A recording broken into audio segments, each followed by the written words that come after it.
ওলামায়ে কেরাম এই জায়গাটায় আমরা একটু চুপ থাকার আবেদন জানাচ্ছি। অন্যরা বলেন নামাজের ফরজ কয়টা, সাধারণ যারা বলেন তো আপনারা। দুই তিনজন কইতেছে, কত মাহফিল হয়, হ্যাঁ অনেক কষ্ট লাগে আমার। প্রত্যেকদিন মাহফিল হয়, শীতকালে তো ডেলি এক এলাকায় আপনার 14-15টা হয়। 3-4 জন আওয়াজ দিছে নামাজের ফরজ, একজনে কইছে 13টা, আর একজনে কইছে 14টা। তো যাই হোক, অথচ কতগুলা মুসলমান বসা, ঠিক না? মাঝে মাঝে চিন্তা করি আল্লাহর কাছে কি জবাব দেওয়া হবে। নামাজের ফরজ মুসলমানরা পারে না, মক্তবের বাচ্চারা পারে, ওনারা পারতেছে না। নামাজের ফরজ কয়টা? 13টা। বাহিরে কয়টা? ভিতরে যাক মাশাআল্লাহ, মিছিলে হচ্ছে আর কি। 2-1 জন কয় বাকিরা মিছিল, বুঝতেছি। 1 নাম্বার কি? আচ্ছা আচ্ছা, নামাজের ফরজ গুলা, ওয়াজিব গুলা আপনারা শিখে না রাখলে কে শিখবে? এগুলো সব প্রমাণ আছে। শরীর পাক, সূরা মাইদার 6 নম্বর আয়াত, ওয়া ইন কুনতুম জুনুবান ফাত্তাহহারু, অপবিত্র থাকলে পবিত্রতা অর্জন করো। কাপড় পাক, সূরা মুদ্দাসসিরের 4 নম্বর আয়াত, ওয়া সিয়াবাকা ফাতাহহির, কাপড় পবিত্র করো। 3 নম্বর নামাজের জায়গা পাক, সূরা বাকারার 125 নম্বর আয়াত, ওয়া আহিদনা ইলা ইব্রাহিমা ওয়া ইসমাঈলা আন তাহহিরা বাইতিয়া লিত-তাইফিন। ইব্রাহিম ইসমাইলকে আমি আল্লাহ বললাম পবিত্র করেন আমার ঘরটা। কেন? লিত-তাইফিনা, যারা তওয়াফ করবে তাদের জন্য, ওয়াল আকিফিনা, যারা ইতিকাফ করবে তাদের জন্য, ওয়ার রুকআই, যারা রুকু করবে, ওয়াস সুজুদ, যারা সিজদা করবে, মানে যারা নামাজ পড়বে তাদের জন্য। 4 নাম্বার সতর ডাকা, সূরা আরাফের 31 নাম্বার আয়াত, ইয়া বানি আদামা খুযু যিনাতাকুম ইনদা কুল্লি মসজিদ। হে আদম সন্তান, নামাজের সময় সাজসজ্জা অবলম্বন করো। 5 নাম্বার কিবলামুখী হওয়া, সূরা বাকারা 144 নাম্বার আয়াত, ফাওয়াল্লি ওয়াজহাকা শাতরাল মসজিদিল হারাম, কিবলামুখী হয়ে দাঁড়াও।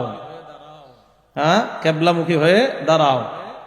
ওয়াক্ত মতো নামাজ পড়া, সূরা নিসার 103 নাম্বার আয়াত, ইন্নাস সালাতা কানাত আলাল মুমিনিনা কিতাবাম মাওকুতা, নামাজ ইমানদারদের উপর সময় মতো ফরজ। 7 নাম্বার নিয়ত করা, বুখারীর 1 নম্বর বর্ণনা, ইন্নামাল আমালু বিন্নিয়াত, আমলের প্রতিদান নির্ভর করে নিয়তের উপর। মেয়েরা মনে করে কি জানেননি, মাদ্রাসায় যে ছাত্ররা বক্তব্য পড়ে না, এগুলো তো বক্তব্যের পড়া, এগুলা কি হাদিসের পড়া নেই, এগুলা কি কোরআনের পড়া নেই? তাহলে আমি কি কইলাম প্রত্যেকটা, আমি বুঝাই কেন কইছি জানেন? এগুলা বুঝাইতে চাইলাম কোরআনে আছে, এরপরে আপনারা পারতেছেন না। এটা বক্তব্যের পড়া না, এটা সবার পড়া। খার তো নামাজ পড়া, খুশু গুজুর সাথে নামাজ পড়া, নামাজ ইতমিনানের সাথে পড়া। দলিল সহিহ বুখারী 757, 757 মানে কি 757। দখলা রাসূলুল্লাহ সাল্লাল্লাহু আলাইহি ওয়াসাল্লাম আল মসজিদ, আল্লাহ নবী মসজিদে প্রবেশ করলেন। ফাজা রাজুলুন, এক ব্যক্তি আসছে, আসার পর মসজিদে প্রবেশ করছে। করার পর ভালো করে দেখেন, আচ্ছা কথার কথা, এই দেখেন নজর, নামাজে যখন দাঁড়াইলেন, নামাজের নজর কয়েক জায়গায় রাখা। ওই জায়গা থেকে যদি নজর সরে যায় বুঝতে হবে আপনার খুশু খুজু শেষ। কিন্তু নজরগুলা যদি ওই জায়গায় রাখতে পারেন, ইনশাআল্লাহ আমি বলে গেলাম খুশু খুজু শেষ হবে না, থাকবে।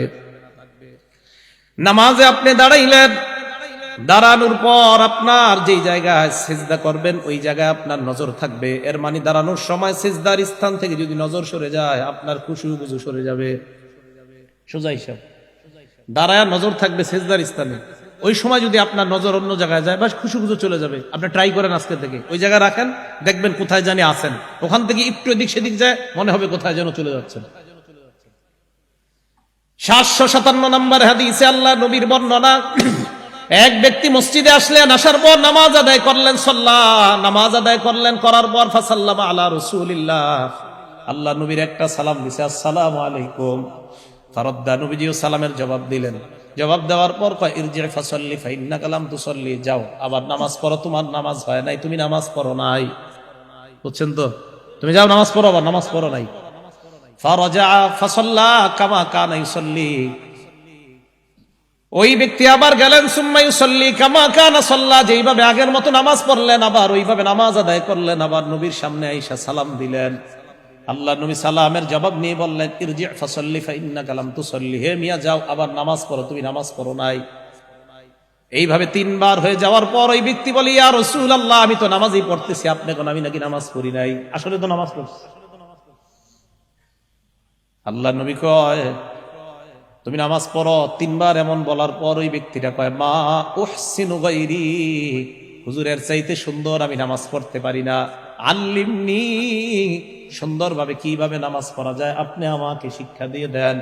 আল্লাহ নবী বললেন তুমি যখন নামাজের মধ্যে দাঁড়াও, দাঁড়ানোর পর ফাকাব্বির, তুমি তাকবীর বলবা, তাকবীর বলার পর সুম্মা ক্রা মা তায়াসসারা মাআকা মিনাল কুরআন, কোরআনের যেই জায়গায় সহজ ওই জায়গা থেকে পড়বা, পড়ার পর সুম্মার কা, রুকু করবা, রুকুর মধ্যে এমন ভাবে থাকবা হাত্তা তাতমাইন্না রাকিআন, ধীরস্থির ভাবে রুকু করবা, ধীরস্থির ভাবে রুকু করার পর সুম্মার ফা, এরপর তুমি মাথা উঠাইবা, মাথা উঠানোর পর হাত্তা তাতাদিলা কাইমা, সোজা হয়ে দাঁড়াইবা। মক্তবের বাচ্চারা দেখবেন পরে রুকু থেকে সোজা হয়ে দাঁড়ানো, দুই সেজদার মাঝখানে সোজা হয়ে বসা, এরা মনে করে এটি বক্তব্য আছে, এটি হাদিসে আছে। আল্লাহ রাসূল বললেন হাত্তা তাতাদিলা কাইমা, তুমি এইভাবে দাঁড়াইবা। এর মানে আমাদের বক্তব্যের বাচ্চাগুলা ৬-৭ বছরেও তারা বুখারী শরীফের হাদিস পড়ে ফেলে। হ্যাঁ, আপনাদের শরম করে না? এই পিচ্চিরা পারে, আপনারা পারেন না? কষ্ট নিয়েন না। কেন কইতেছে জানেন? শিক্ষার আগ্রহ যাতে হয়, যে না শিখতে হবে আমার, আমি মুসলমান। আরে নামাজের ফরজ মুসলমান পারে না তো কে পারবে বলেন আমাকে?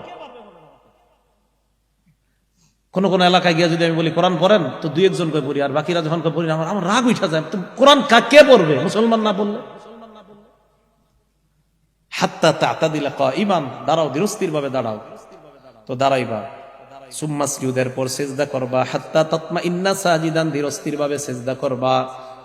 এরপর সিজদা থেকে মাথা উঠাইবা, মাথা উঠানোর পর হাত্তা তাতমাইন্না জালিসা, দুই সিজদার মাঝখানে সুন্দরভাবে বসবা।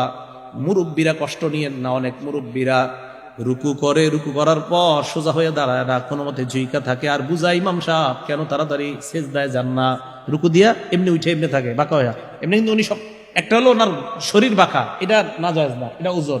একটা হলো ওনার শরীর বাঁকা না, উনি সুন্দরভাবে দাঁড়াইতে পারে, কিন্তু নামাজের সময় রুকু থেকে উঠে এমনি থাকে, মানে বুঝাই কি জানেন? হুজুর আপনি তাড়াতাড়ি সিজদায় যান না কেন? এরপরে দুই সিজদার মাঝখানে নবী বলেন হাত্তা তাতমাইন্না সাজিদা, সিজদা করার পর বসবা, বসার পর হাত্তা তাতমাইন্না জালিসা, ধীরস্থির ভাবে দুই সিজদার মাঝখানে বসবা। এখন দেখবেন অনেকে কি করে, দুই সিজদার মাঝখানে বাঁকা হয়ে থাকে, বুঝায় হুজুর তাড়াতাড়ি দ্বিতীয় সিজদাটা দেন, ঠিক না?